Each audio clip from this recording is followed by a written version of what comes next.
এক গর্তে বাস করত এক কেউটে। তার নাম মন্দবিষ। বৃদ্ধ বয়সে সে হীনবল হয়ে পড়েছিল। আগের মতো আর ছোটাছুটি করে আর ব্যাঙ ধরে খেতে পারত না। সহজে শিকার ধরার জন্য সে একদিন ফন্দি আঁটল। কাছেই ছিল এক ঝিল। সেই ঝিলে বাস করত যত সব ব্যাঙ। একদিন সে ধীরে ধীরে সেই ঝিলের ধারে গিয়ে মরার মতো পড়ে রইল। তো রইলই। এই খবর পৌঁছে গেল ব্যাঙেদের রাজার কাছে। ব্যাঙ রাজার নাম জলপাদ। জলপাদ তার সাঙ্গপাঙ্গ নিয়ে ঝিলের পাড়ে হাজির হয়ে দেখল কথাটা ঠিক। রাজা জলপাদ জিজ্ঞেস করলো, ও হে, কি হয়েছে তোমার? এখানে বেহাল হয়ে শুয়ে আছো যে? জানি তুমি আমার জাত শত্রু। তোমার অনুচরটা আমাদের কতজনকে পেটে পুড়েছে তার শেষ নেই। তোমাদের কারোর প্রতি আমাদের সহানুভূতি থাকার কথাও নয়। তবু তোমার এই দশা দেখে না জিজ্ঞেস করে পারছি না। কেউটে কাতর স্বরে বলল, আমার পাপের শেষ নেই। সারা জীবন ধরে পাপ করেছি। এখন এক মুনির কথায় শেষ দিন কটা প্রায়শ্চিত্ত করে যেতে চায়। মুনি বলেছেন, যতদিন বাঁচবি ব্যাঙেদের বহন করবি, আর তাদের বাহন হবি তুই। তাদের দয়ায় তুই জীবন ধারণ করবি। আমি তাই তোমাদের বাহন হতে এসেছি। আমার ফনার উপর তোমরা চড়ে বসো, আমি মাথায় নিয়ে এদিক থেকে ওদিক বেরিয়ে বেড়াবো। এভাবে আমার প্রায়শ্চিত্ত হবে, আর তাতে আমি অন্তত নরকবাস থেকে বাঁচব। কেউটের কথায় বিশ্বাস করে ব্যাঙরাজ চড়ে বসলো তার মাথায়। বসলো আরও কয়েকজন অনুচর। মন্দবিষ তখন তাদের খুশি করার জন্য মনের আনন্দে একে বেঁকে এদিক ওদিক চলতে শুরু করলো।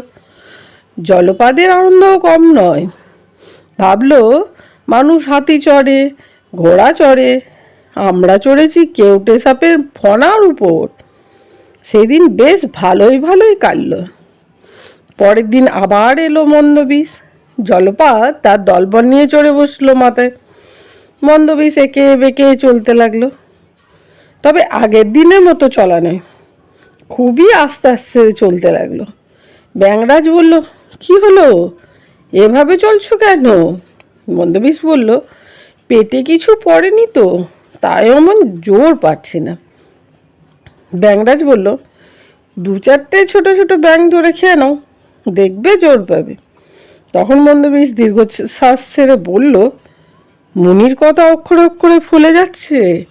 তিনি বলেছিলেন, ব্যাঙেদের দয়ায় জীবন ধারণ করবি।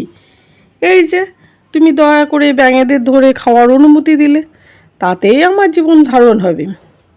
তক্ষুনি ছোট ছোট কয়েকটি ব্যাঙ টপাটপ করে মুখে পুরল মন্দবিষ। তারপর আবার বাহন হয়ে ঘুরতে লাগলো।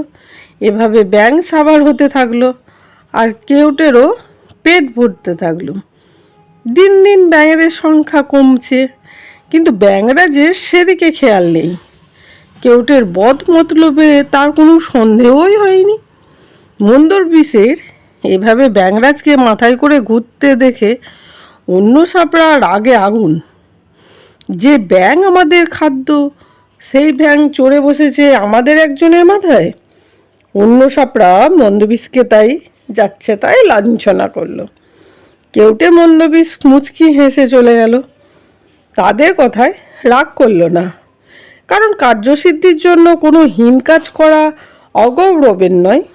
বলহীন বৃদ্ধ সাপকে ক্ষুধায় কাতর হয়ে একসময় যেখানে নির্জীবের মতো পড়ে থাকতে হতো, এখন সেখানে দিব্যি খেয়ে দিয়ে চলতে ফিরতে পারছে। মন্দ কি? মন্দবিষ প্রতিদিন রাজা জলপাদকে মাথায় করে ঘুরে বেড়াতে লাগলো। সন্ধ্যায় ক্ষুধায় কাতর হয়ে তারই অনুমতি নিয়ে ব্যাঙ বংশ নির্বংশ করতে থাকলো। অবশেষে একদিন জলপাদকেও তার পেটে চালান করে দিল।